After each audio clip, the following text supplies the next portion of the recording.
Hello guys, যে আপনারা দেখছেন মেশিনটা কি প্রবলেম হয়েছে বলুন তো। মেশিনটা পেরেশান হয়ে গেছে।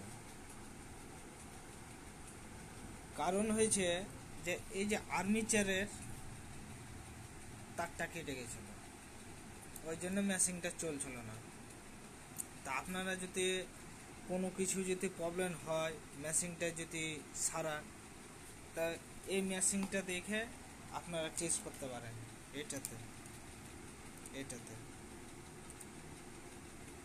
এই যে আপনাকে দেখাচ্ছি যে কীরকম আমার তো ভিডিওটা করছে। এই যে আপনার লাইটটা জ্বলছে দেখুন, এই যে সব পাশ খুলে দিয়েছি, এইগুলো সব খুলে দিয়েছি, আবার ফিটিং করব। দেখুন এটা এভাবে করে জ্বলছে।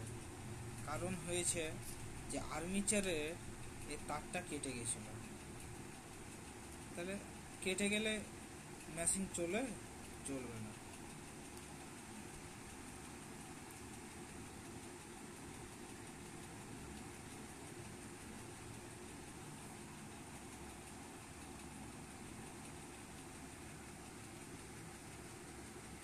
আপনারা এভাবে করেই করবেন। মেশিন কোনো মিস্ত্রি ভাইকে যদি কাজ করান, তো একটু দেখে সতর্কভাবে কাজ করাতে হবে।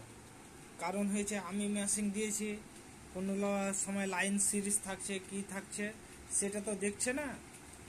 লোক নিয়ে কারবার করতে গেলে দাদা খুব কষ্ট শেষ নেই।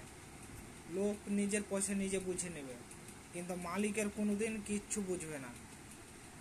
তা আপনারা বলবো, যারা কোনো মালিক 5টা-10টা লোক নিয়ে কারবার করবেন, হ্যাঁ, মানে লোক নিয়ে কাজ করবেন, তারা একটু সতর্কভাবে থাকবেন।